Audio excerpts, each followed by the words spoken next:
सास की विदाई, सास के घर से जाने की कहानी और बहू की जंगली प्रतिक्रिया। सास की विदाई की तैयारी। गांव के एक छोटे से घर में, जहां सूरज की किरणें चाय के प्यालों में घुलती और शाम की ठंडी हवाएं आंगन में गूंजती, वहीं एक परिवार रहने वाला था। घर के अंदर अजीब सी हलचल थी। सभी लोग कुछ चिंतित थे, कुछ हर्षित और कुछ गुस्से में। आज वह दिन था जब दादी, जो घर की सास थीं, अपने बेटे के घर से विदा होने वाली थीं। वह अपना सामान बांधने में व्यस्त थीं। पिताजी यानी रामनाथ जी घर की ओर से स्थिर थे। उनकी पत्नी रामनाथ जी की बहू गीता चुपचाप तैयार हो रही थी।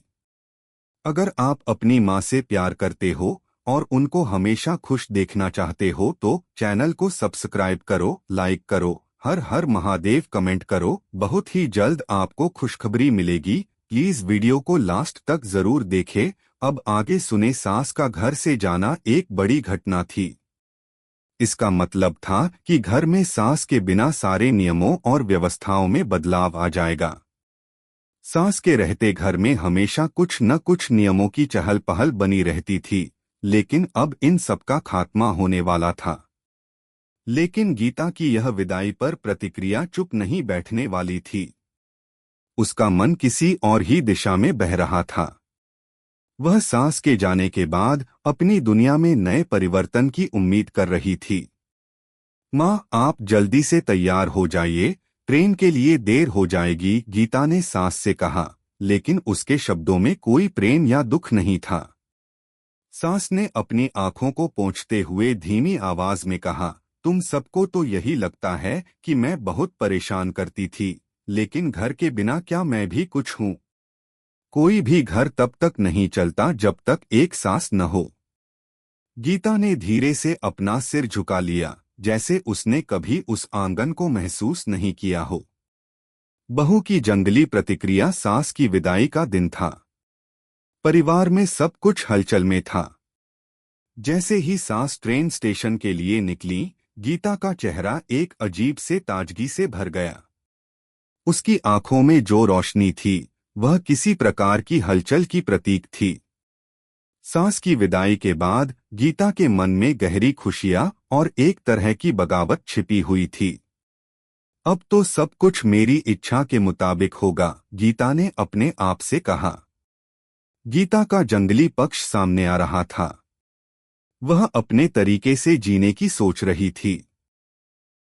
पूरे घर में उसे सास के द्वारा निर्धारित कड़ी नियमों और व्यवहारों से मुक्ति मिल गई थी। गीता को यकीन था कि अब कोई भी उसे नियंत्रित नहीं करेगा। अब मैं अपनी पसंद से सुबह उठूंगी, अपनी पसंद से खाना बनाऊंगी और किसी से कोई सवाल नहीं पूछूंगी, गीता ने मन ही मन विचार किया। उसका चेहरा खुशी से भर गया। लेकिन घर के लोग, विशेषकर उसके पति राजेश, अभी इस बदलाव के लिए तैयार नहीं थे। राजेश को भी एक प्रकार का खालीपन महसूस हो रहा था। उसने हमेशा अपनी मां के दबाव में रहते हुए घर चलाया था, लेकिन अब घर का वातावरण कुछ अलग सा था।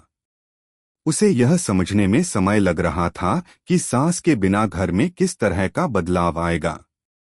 गीता ने जैसे ही खाना तैयार किया, वह उसमें अपनी इच्छाओं का पूरा ध्यान रखने लगी। सास के रहते हुए वह कभी भी अपनी पसंद का भोजन नहीं बना पाती थी। अब उसे मौका मिला था कि वह अपना स्वाद और अपनी पसंद का खाना बना सके। राजेश जब खाने के लिए बैठा तो उसने देखा कि भोजन में कुछ नया था। यह क्या है गीता?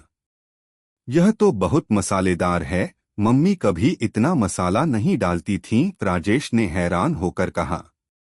गीता हंसी, अब मैं जो चाहूंगी वही होगा। राजेश चुपचाप खा रहा था, लेकिन उसका मन कहीं और था। वह अपने घर की पुरानी व्यवस्था को याद कर रहा था, जहां हर काम एक निश्चित नियम के तहत होता था।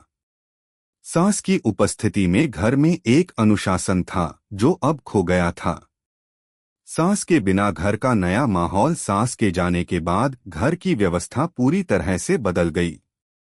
गीता अब अपने हिसाब से घर चला रही थी, लेकिन धीरे धीरे वह समझने लगी कि सास के बिना घर का संचालन उतना आसान नहीं था जितना उसने सोचा था। उसे कई समस्याओं का सामना करना पड़ा। घर की सफाई, बच्चों की देखभाल, सब कुछ गीता के जिम्मे था। सास के रहते हुए वह कभी इन जिम्मेदारियों से भाग सकती थी, लेकिन अब जब सास नहीं थी तो उसे सब कुछ खुद ही करना पड़ रहा था। एक दिन गीता ने राजेश से कहा, तुम्हें मम्मी की तरह घर चलाना चाहिए था, मुझे अकेले सब काम नहीं संभालना पड़ता।